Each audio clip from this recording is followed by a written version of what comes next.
Welcome to the Intercourse Show. I'm your host, Mr. B. For those of you who are not keeping in touch with current events, we are now 15 days into the government shutdown, and it's having a real impact on federal employees. In this particular episode, we're going to hear from the employees themselves as to how they're processing this shutdown and how it will affect them in the long run. There's political implications to this, so buckle up and let's get right into it.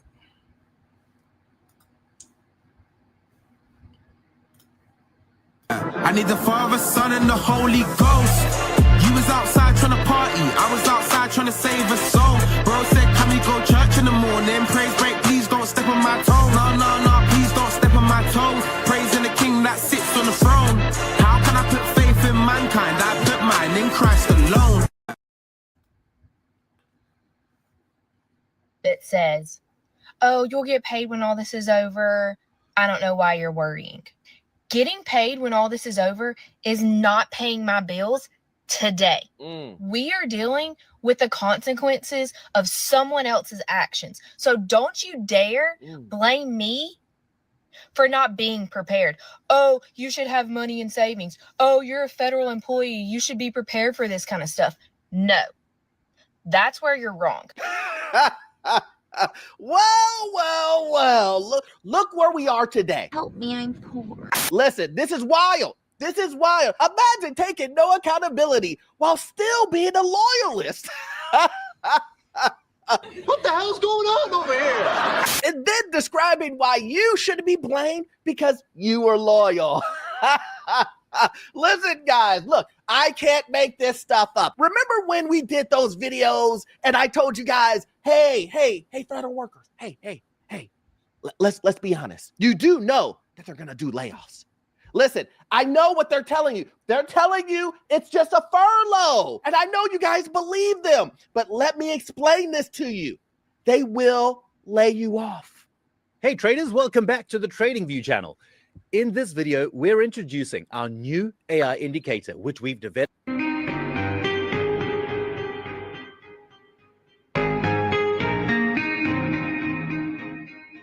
let's just say the federal workers, they didn't like the message. They said, Orlando, listen, you're fear-mongering. Orlando, what are you talking about? It's just a furlough. We go through this all the time. Oh boy.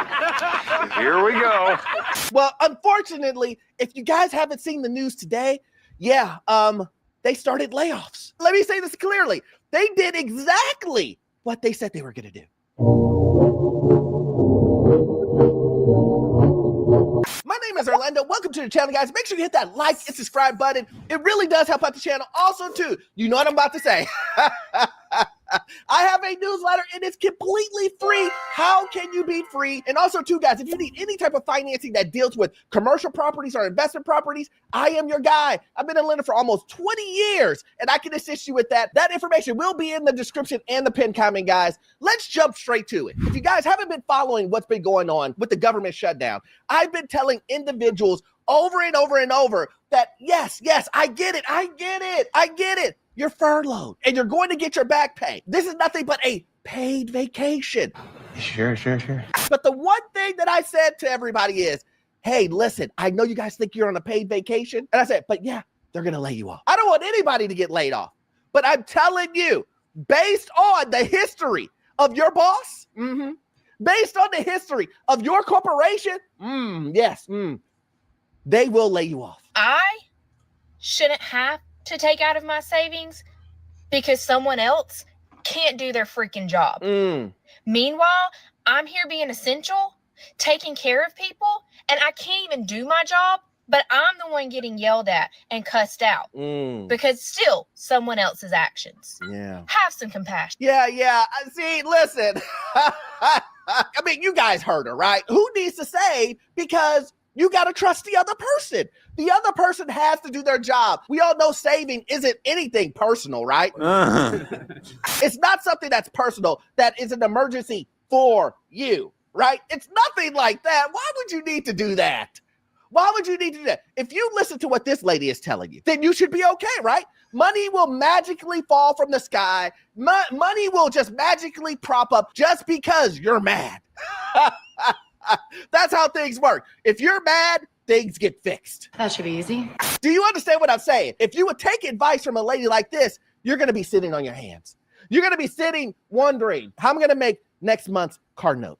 How am I going to make the rent? How am I going to make all the other bills? Because you know who won't care? That your boss isn't doing their job and that you're an essential worker, but you're not getting a paycheck? You know who won't care? Let me explain to you. Your utility bill, your bank that has your mortgage, your landlord. Yeah. They all don't care. That's the truth. They don't care. They want their money. And if they don't get their money, then guess what's going to happen? Just guess what's going to happen. You're going to be kicked out. You're not going to have a car. Your power's going to get turned off. It's bad, real bad. This is the reason why I'm telling individuals, hey, prepare. And she's against preparing. Hence the reason why she's in her said situation. But let me guess, you still don't believe that there's layoffs happening. Well, let's go ahead and just look at the news ourselves. It says, tracking the impact of Trump's shutdown, layoffs of federal workers. Let me explain this to you guys. If there is a tracker on all of the layoffs that are happening at your job, maybe you might be on the line for a layoff. Wait, what? Let's get straight to the tracker. It says here, the Treasury Department, the layoffs that are just happening this month, basically 1,500 people. Health and Human Services, 600. Education, 466. Housing and Urban Development, 442. Commerce, 315. Energy, 187. Homeland Security, 176. A lot of people will look at it and be like, woo, oh, man, that's all of the layoffs. Woo. Man, okay, look, I made it again. I'm past round 5. What? Bro, what are you talking about, man? And you would think to yourself, hey, man, please tell me you're saving something. Hey, ma'am, please tell me you don't think that your job is stable and that you're looking elsewhere if you have the opportunity to. Please tell me you're getting your credit together. But some people aren't. Some people are still coming forth, coming on this channel, commenting and saying, Orlando, listen, man, this is not really going to happen. I know they just laid off another 5,000 to 6,000 people in the month of October, but let me explain to you something. Let me explain this to you. They're not going to lay people off like this heavily. Do you know what's coming up? Christmas. The holidays. Merry Christmas and whatnot. These guys, they have a heart. They would never lay us off on Christmas and holidays. Don't you know? Yeah, I do know. But I'm starting to bust your bubble. But that's when companies lay off the most. Oh my God. And I'm also here to tell you this too. Companies don't care about holidays. The only reason why companies care about holidays, more money. Get money. That's the only reason why they care. You thought that they cared. Oh, I get it now. You thought that they cared because they were putting more money in your pocket so that you could spend more money on the I get it. Oh, no. See, they only care because they're making more money. They're making more money at this time of the year than they will at any other time of the year. That's the reason why.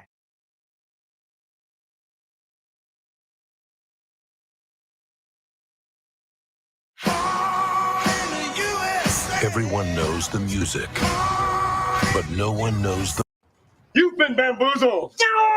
And I know, I heard you in the back. You said, Orlando, I got seniority. Yeah, my job at the government, they've been telling me for a long time that this department would not run without me. They've been telling me, you've been here for 23 years? Man, you're the leader of this department. What will we do without you? They're not going to cut me. What? What'd you say? You getting smart there? I have been a government employee for my agency for 21 years. So I've been through a couple of these. The work I do is what they call essential. And what that means is even though we are not getting paid at the time, I still have to report to work and serve every day, 9 to 5. And I don't know when my paycheck is coming. I literally love what I do, but the security, the stability that I love about being a government employee is out the window this month. Tomorrow will be a partial payment. The shutdown went into effect on October the 1st. So thankfully, we do get paid up until September 30th. This check may have to cover the whole month versus just the next 2 weeks. And see, this is what I'm trying to protect you against. If you listen to what she said and you dive deep into the words that she said this paycheck, even though it's partial, it will have to cover me for the entire month. But if you had an emergency savings account, would this be the case? Hell no. People say, Orlando, why do I need to prepare for a government shutdown?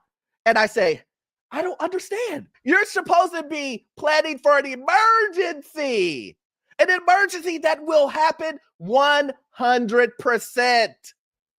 Do you not understand? It's not that you're preparing for a government shutdown. You are preparing for anything that would happen so that you would be taken care of. Write it down and keep it for future reference. You would think that I'm taking money away from people. The way that I'm telling individuals, save, save, save. It's almost like I'm saying Candyman or Beetlejuice 3 times to these people. You know, it's like, Orlando, budgeting, oh my, saving, what are you talking about? But I think this is a great time for Orlando University. Guys, this is a lecture. This is going to be just a little small lecture here. What are you trying to protect people from, Orlando? Well, students, listen. We know what's going to happen. Everybody currently right now that's not getting paid, if they don't have the money in savings, which we know most people do, where are they going to get the money from? Credit cards. I can't stand looking at that thing. I can't. So we know that people are right now accumulating credit card debt at 27, 29, 30%. And you know who's happy? The credit card companies. I know he died. 6, 7. When federal workers get their back pay back, let's say it all together. Do you think that people will pay back the credit card debt that they use for DoorDash, to go to Mexico on vacation, to do and buy clothes on Amazon that they don't need? Let me ask you this. You ran up your Capital One card by $10,000 in 1 month. Now, when you get your back pay, will these people pay back the credit card? Will the people, if you have no discipline to save, what will you do when you get the back pay? You'll say, oh, well, I'll just pay the minimums. If that's what you said, you know people, they're going to pay the minimums. They're going to skip over all of the money that they borrowed. What does that do, guys? That puts you in a worse position presently than before the shutdown. Make it make sense. And that's what we're going to see. And I know what you're saying, Orlando. I hear you, but from what I've heard, I spoke to my neighbor the other day. He said essential workers are getting paid. Essential workers will 100%. There's laws against this. There's laws that say that you have to pay individuals and no one will miss a cent. Not one person will miss a cent. And listen, let's just listen to someone who's essential work. Let's listen to an air traffic controller. Well, let's just see what he's had to say. I'm an air traffic controller who's not getting paid right now during this government shutdown, and things could be getting a lot worse for us very soon because Donald Trump is threatening to not give guaranteed back pay to federal employees who were furloughed during this shutdown. Multiple news sources have reported on this. It's very likely to happen. And in fact, OMB has already deleted a reference to the law guaranteeing that back pay from their guidance for the shutdown. And just for a little bit of context, air traffic controllers are essential employees. We have to continue showing up during the shutdown, even though we're not getting paid. With that said, we're not furloughed because we have to keep coming into work. But paid leave doesn't exist during a government shutdown. So if we put in annual leave, our version of PTO, or sick leave, which is normally paid, it can't be entered that way. It has to be converted to furlough. And previously, the law stated that furlough would all get back pay guaranteed. Now, not guaranteeing that back pay creates a few issues. First of all, air traffic controllers, we request our time off a year in advance. Every year at the end of the year, right around this time or the next month or two, we request all of our leave that we're going to get for the next year. So we have to plan a whole year in advance. So you're telling me Your health deserves more than guesswork. At Prenuvo, our whole body MRI scans for hundreds of conditions. loyalty to a company, loyalty to politicians, loyalty to anyone other than you and yourself and your family, it doesn't work? What? I don't understand. You weird, buddy. And I get it. I get it. So a lot of people think to themselves, it's not going to happen to me. There's no way they're going to, because I'm their favorite. I'm the job's favorite. When they need a project done, Orlando, they call me. Yeah, I know. I heard that. That's corny. You 100% believe you're the favorite child. You're the favorite employee. Everybody needs you. But here's the thing. The corporation, the federal agency, the job, whatever it is, whoever you believe in, it will run 100% without you. Fact. I know. Listen, I know this is shocking to you. It's shocking. But let me explain this to you really quickly. They don't need you. They will forget you hours after you leave the building. Bye. See you when I see you. Goodbye. But I know what you're thinking. Orlando, nobody is getting caught off guard like that. Who would in this era of getting shut down, who would get caught off guard? Well, I don't know. Well, this sucks. Went to work, sign a piece of paper saying I'm furloughed because the government can't get their crap together. So tied up my loose ends and left my stuff there. And now I sit here and wait for the federal government to get their crap together. Like, I mean, I need that job. I need that paycheck. That's why I'm working multiple part-time jobs as well, because your girl can't, I mean,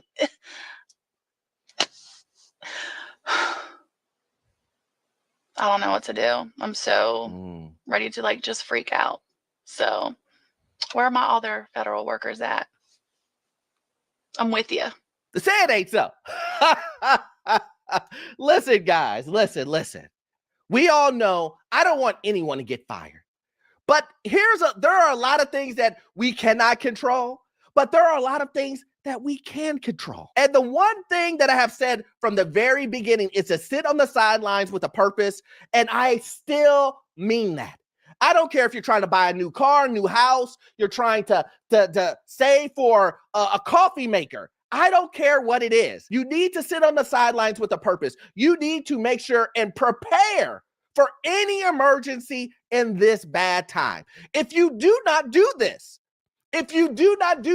you are putting yourself at risk to lose everything.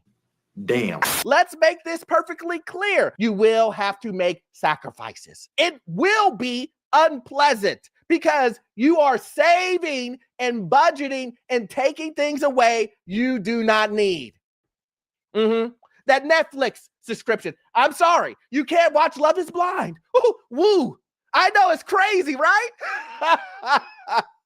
You may have to get rid of that. And I know what some people are saying, Orlando, I mean, it's only Netflix, it's only $20. And I would say, yeah, that's true. And your paycheck is only $2,000. That's 1% of your income on Netflix. Garbage. I know it sounds crazy, right? But it's the numbers. It's the numbers. Does that make sense? Imagine being furloughed today, and you're still watching Netflix. You're still signed up to Hulu. You don't know where your next paycheck is coming. You don't know if your next paycheck is coming, but you're still signed up to everything. You have $400 worth of subscriptions. That makes sense, right? Well, keep all of the expenses when I don't even know if I'm going to have a job next month. Don't be a fool. But listen. We're going to end it because I can talk about this all day. But we're going to end it here, guys. It's going to get worse before it gets better, guys.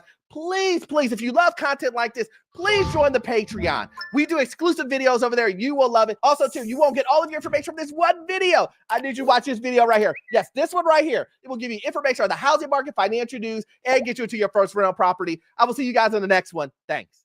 Shout out to Ridge for being ahead of the game, because while the iPhone Air does lack battery, it does still have mag.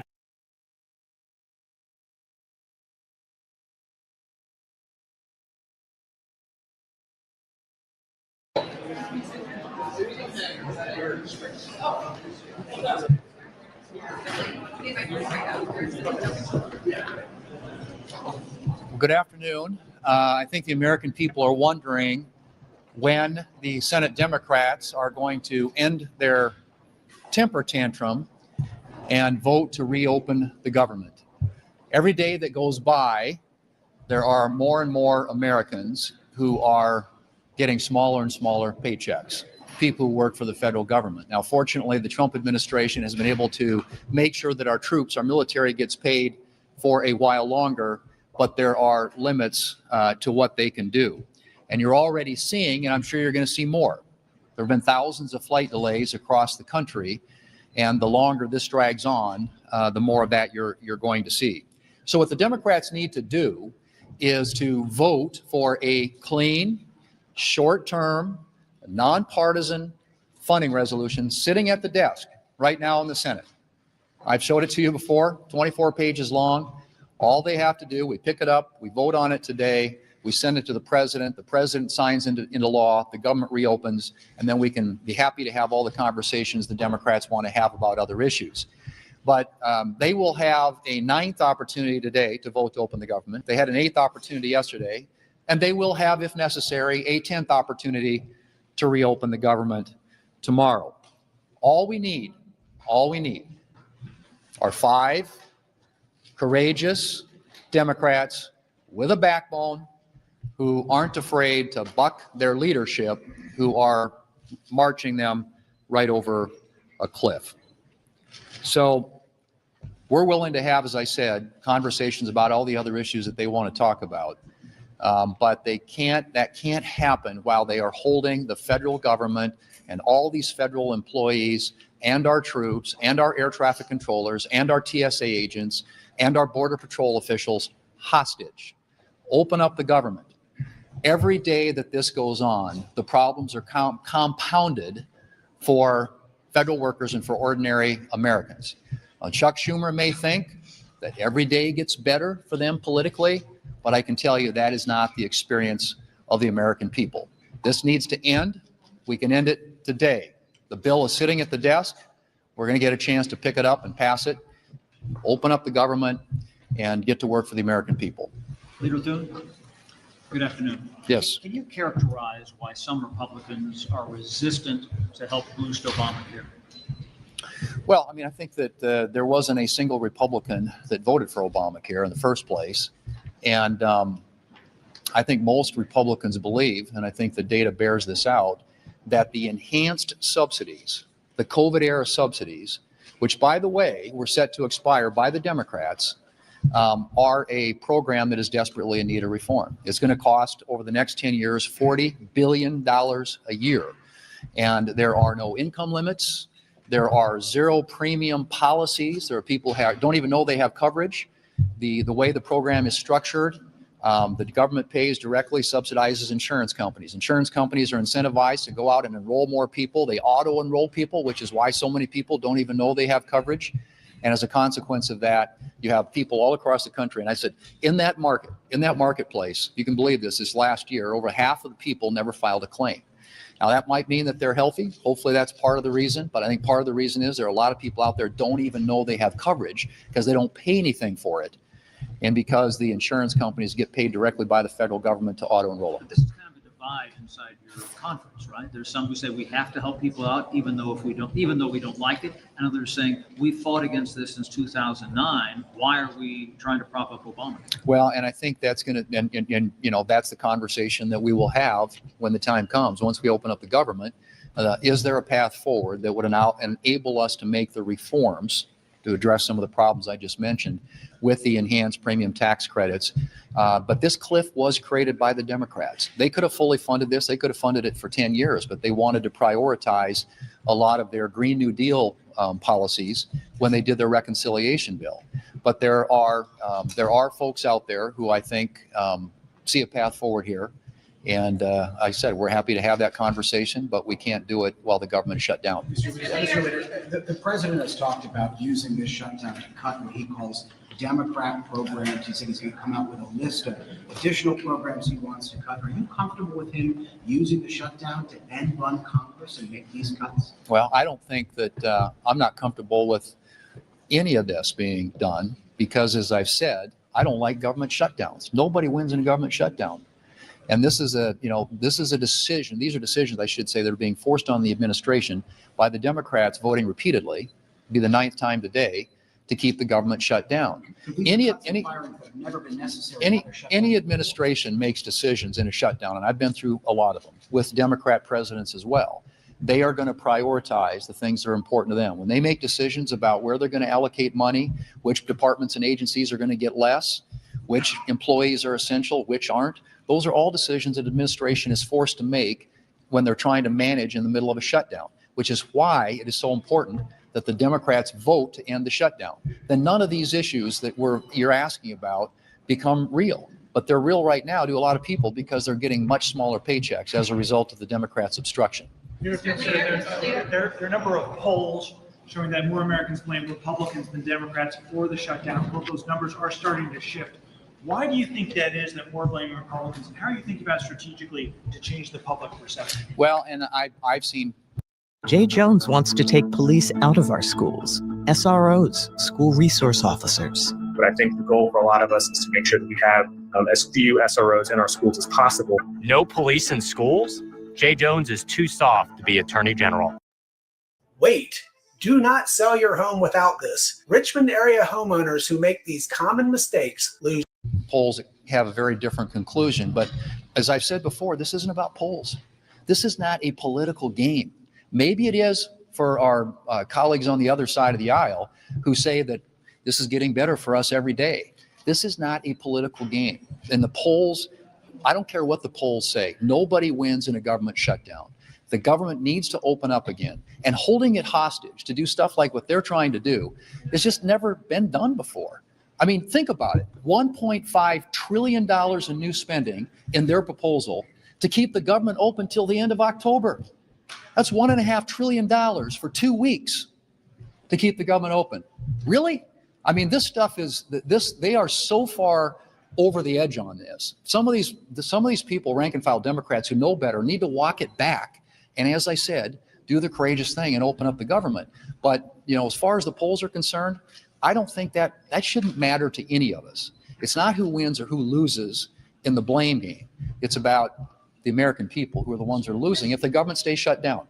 One more. Just walk us through your next steps here. Obviously, you've indicated you want to move forward with defense, potentially other appropriations bills. Just talk us through the strategy. So one of the things that the Democrats and Republicans want to see is a normal appropriations process. We passed 3 bills for the first time in 7 years before the August break. Those 3 bills are available for conference. The House is ready to go to conference on them, so are we.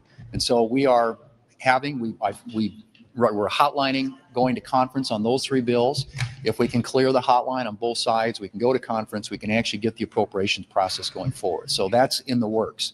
Also, I filed yesterday on the defense appropriations bill, which is available, passed the Senate Appropriations Committee 26-3. And it's something that we ought to be moving forward on. And hopefully, if possible, we'd like to attach some other appropriations bills to it and do the same thing we did with the first minibus. And that is, package some bills that we can move at the same time and get the government funded in the traditional way, which is through the annual appropriations process. So that's kind of where we are. Those are the 2 things that are in the works this week. And we'll find out tomorrow whether the Democrats want to proceed to the defense appropriations bill and what other bills we might be able to attach to it if we can get consent to do it.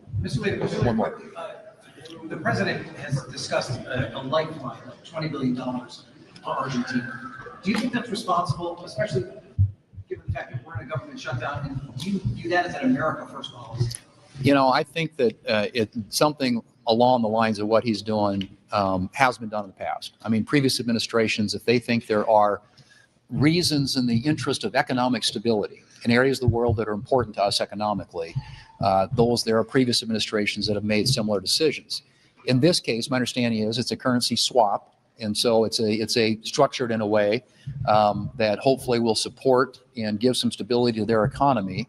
And I think the U.S. Has some strategic interests in that region of the world. So, I think it's a decision the administration is making based on precedent that past administrations have used. And I hope that the Argentine economy responds in a way that keeps them a stable economy working in a part of the world where America needs allies. Thank you.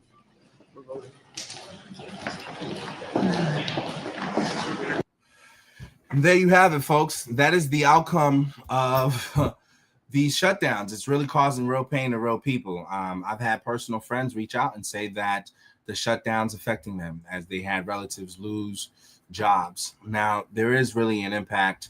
Unfortunately, I don't think the Democrats are on the right side of this. They are holding the government hostage by not passing the CR bill, and they think that their cause has a moral high ground. And I don't know that it's going to land well if people lose their jobs and hold them responsible for it. So, this thing's still being played out. Now, in light of everything, I just came across an article that says that that a judge just blocked President Trump's ability to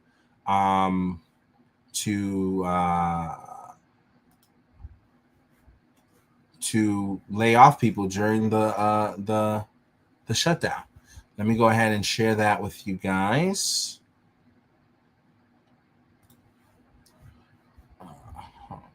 Okay, we'll read through this. Court blocks this. This came in about 3 hours ago. Court blocks Trump's administration's latest mass layoffs for federal employees. A judge is temporarily blocking the Trump administration from carrying out his latest round of federal employee layoffs at most agencies. Judge Suzanne Ilston with the U.S. District Court of Northern District of California ruled Wednesday that widespread reduction in force notices sent to about 4,000 employees last Friday were both illegal and in excess of authority, and granted a temporary restraining order blocking most agencies from proceeding with those layoffs. A temporary restraining order approved by Ilston bars the Trump administration from taking any action to issue any reduction of force notices to federal employees during or because of the federal government shutdown. The order specifically covers all federal programs, projects, and activities with any bargaining unit members representing by the two government employee unions leading the lawsuit. Those unions represent federal employees at more than 30 agencies. Okay, so that being said, I don't know that a lower court judge can restrict President Trump from implementing these layoffs, because to my knowledge, I believe the Supreme Court permitted Trump laying off people when the whole Doge thing was going on, to lay off federal employees. I want to look that up. And this was some time ago. This was in July. So, and I'll share that. Now in July, share this tab so you guys see. Now in July, when I believe Doge was in effect, President Trump was laying off a few employees and he was taken to court, and Trump challenged the lower court's blockage of him laying off employees, and the Supreme Court weighed in, and this is what that said. Supreme Court allows Trump to resume mass layoffs. Jackson dissents from wireless decision, right? The Supreme Court on Tuesday lifted a judge's order preventing the Trump administration from conducting mass layoffs across the federal bureaucracies for now. The court, in its unsigned ruling, said Trump's February executive order directing federal agencies to prepare for reductions in force is likely lawful. So explain to me, if the Supreme Court granted Donald Trump the right to lay off the right to conduct mass layoffs throughout various federal agencies, how can a Laurel District Court judge now block him from doing that, saying it's lawful for him to do it? This is an easy win for the Trump administration, because they're just going to cite the fact that they've been authorized by the Supreme Court when they weighed in on this a few months ago to do just that. So because of that, I don't know how that's going to pan out. Obviously, I'm not rooting to see employees lose their job, but I think sometimes you can clearly see the partisan judges who are trying to hinder the president from doing what's in his authority to do, right? So now let's read on with this particular article. It says, it enabled federal agencies to resume implementing Trump's directive, though the High Court left the door open for plaintiffs to challenge any agency-specific plan down the road. We express no view on the legality of any agency RIF and reorganization plan produced or approved pursuant to the executive order and memorandum, the court's ruling cautions. But for now, it marks a major victory for the Trump administration, which has brought a flurry of emergency appeals to the Supreme Court seeking to halt lower judges' injunctions. So this is yet another case of the Supreme Court making an emergency plea to the Trump administration making an emergency plea to the Supreme Court because these lower level courts were trying to essentially stop him from exercising his authority as the executive in chief.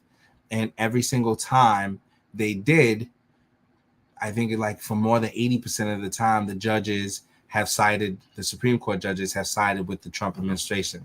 Justice Ketanji Brown Jackson dissented, calling the court's decision hubristic and senseless. She criticized her colleagues for second-guessing the lower judge from the court, a lofty perch far from the facts of evidence.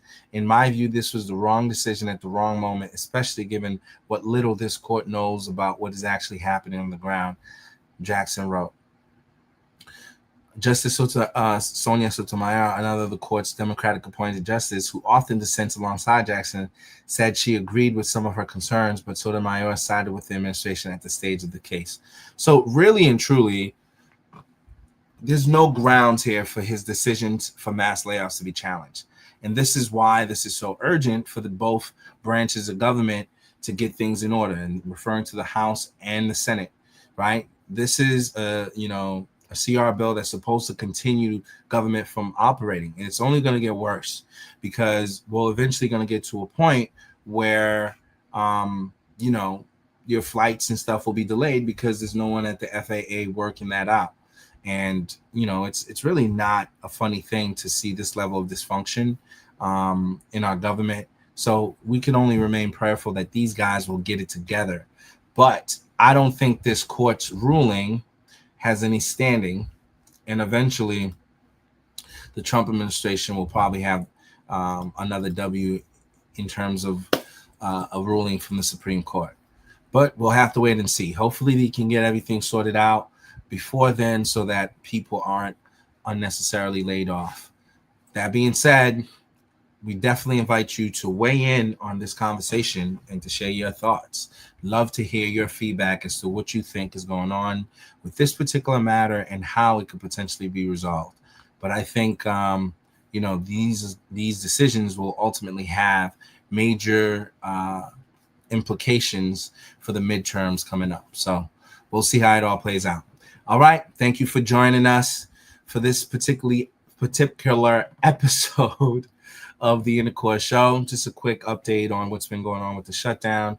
We also ask that you weigh in and share your thoughts. All right. So we speak again. May God bless you and your family. Later.